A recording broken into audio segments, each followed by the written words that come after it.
Hi there, in this documentary, we delve into the chilling crimes of the serial rape killer couple, Paul Bernardo and Carla Homolka, who left a dark mark on Canadian history.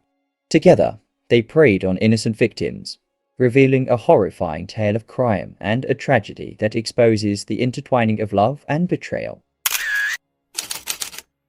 She was born Carla Lynn Homolka on May 4, 1970, in Port Credit, Ontario, Canada, to Carol Homolka and Dorothy Seger. Her father was a Czechoslovakian immigrant. He worked as a traveling salesman. He often got drunk and fought with her mother, while Carla and her two younger siblings comforted each other. Carla was asthmatic and had to be hospitalized frequently. During her formative years, she enjoyed drawing and expressed her love for animals. She took up a part-time job at a pet shop when she was in her teens. She was a bright student and was liked by most of her teachers. However, she was known to be bossy with her peers. Although she claimed to love animals, she once threw a friend's pet hamster out of the window, resulting in its death. She started reading Hardy Boys and Nancy Drew mysteries at the age of 12 and became obsessed with crime as she grew up. She became harsher in her ways and enjoyed scaring her friends. She became interested in the occult and often called spirits with her friends. She was bold and did not hesitate to mingle with the opposite sex. She dated a boy named Doug and admitted to experimenting with drugs and having sex with him. She often fantasized about weird situations related to death and had once attempted to cut herself with a knife. She met Paul Bernardo at a convention in Toronto when she was 17 years old. They had sex the first time they met and discovered that they shared sadomasochist desires. Paul Bernardo was born in Scarborough, Ontario, on August 27, 1964. The third and youngest child of Kenneth Walter Bernardo and Marilyn Elizabeth Bernardo. Kenneth Bernardo often sexually abused Paul's older sister, Deborah, in front of other family members, and would eventually be charged with crimes involving voyeurism and pedophilia. Marilyn Bernardo often withdrew from her family due to depression and agoraphobia, eventually moving into the basement. Bernardo presented himself as being a happy and well-adjusted child, despite his family's dysfunction, and was an active member of the Boy Scouts. Beneath the charming facade, however, he gradually developed pyromaniac inclinations and dark sexual fantasies, one of which involved creating a virgin farm where he would breed virgin girls to rape. After a fight between his parents in 1981, Bernardo, then aged 16, was informed by his mother that he was the result of an extramarital affair and that Kenneth was not his biological father. Repulsed, Bernardo began to call his mother slut and whore. She reciprocated by calling him a bastard from hell. Later, after growing weary of Bernardo's domineering behavior, his first girlfriend left him for one of his friends. In retaliation, Bernardo set fire to all of her belongings to which he had access. As his day job, Bernardo worked for Amway, the sales culture of which deeply affected him. Bernardo and his college friends practiced pick-up techniques on young women. They met in bars and were fairly successful. Bernardo delighted in humiliating his dates in public and engaging in aggressive anal intercourse in bed. His relationships became increasingly violent and unstable, and he threatened to kill his partners if they disclosed the abuse.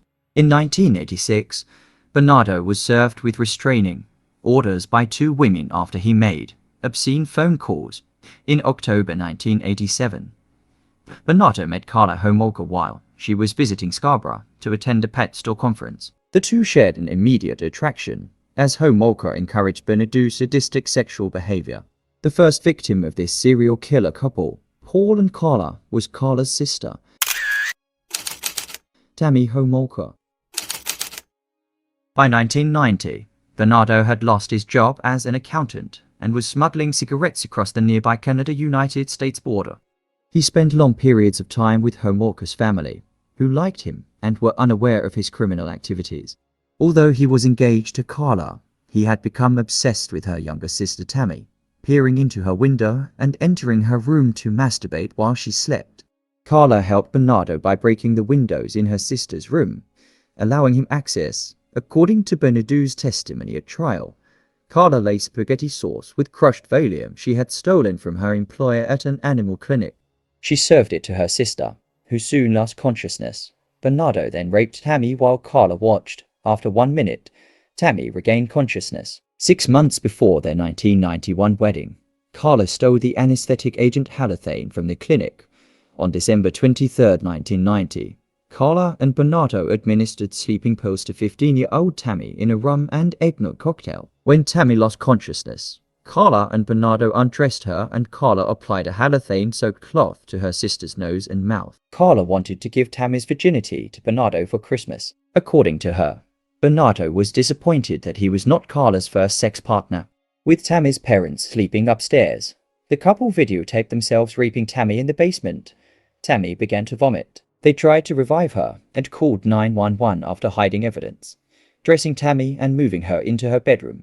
A few hours later, Tammy was pronounced dead at St. Catherine's General Hospital without regaining consciousness, despite being observed vacuuming and washing laundry in the middle of the night, and despite a chemical burn on Tammy's face. The regional municipality of Niagara coroner and Carla's family accepted the couple's version of events.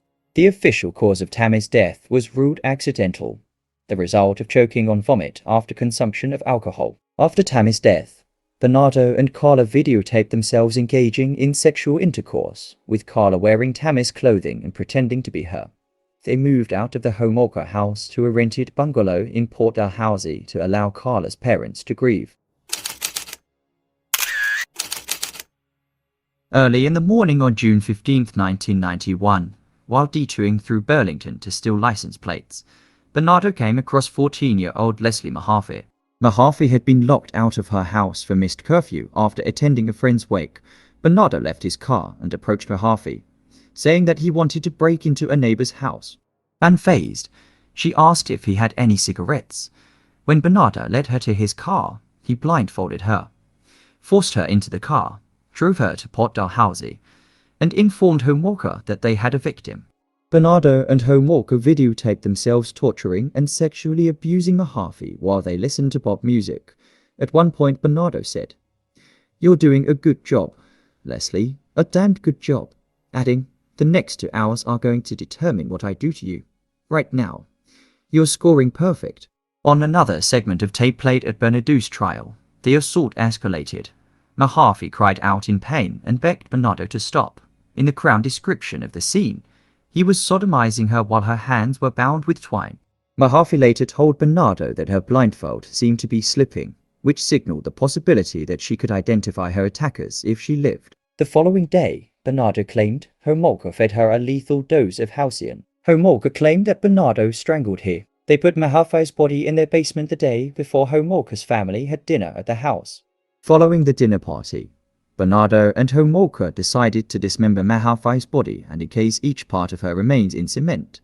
Bernardo bought a dozen bags of cement at a hardware store the following day. He kept the receipts, which were damaging at his trial.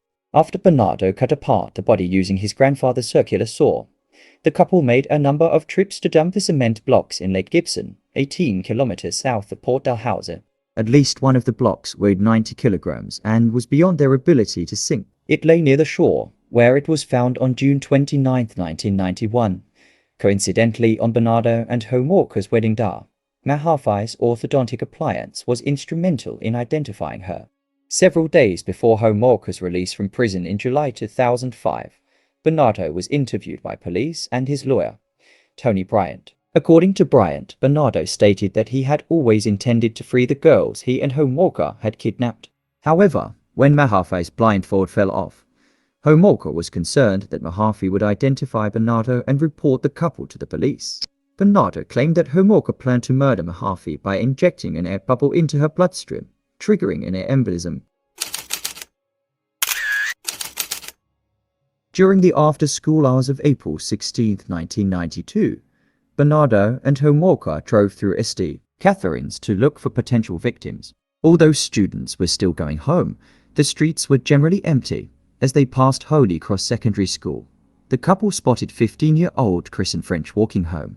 After they pulled into the parking lot of nearby Grace Lutheran Church, Homolka got out of the car carrying a map, pretending to need assistance. When French looked at the map, Bernardo attacked from behind and forced her into the front seat of the car at knife point. From the back seat, Homolka subdued French by pulling her hair. After French failed to arrive home, her parents became convinced that she met with foul play and notified police. Within 24 hours, The Niagara Regional Police Service assembled a team, searched French's after-school route, and found several witnesses who had seen the abduction from different locations. French's shoe, recovered from the parking lot, underscored the seriousness of the abduction. Over the Easter weekend, Bernardo and Homolka videotaped themselves torturing, raping and sodomizing French, forcing her to drink large amounts of alcohol and submit to Bernardo. At his trial, Crown Prosecutor Ray Holohan said that Bernardo always intended to kill French because she was never blindfolded and could identify her captors. The following day, Bernardo and Homolka murdered French before going to the Homolkas for Easter dinner.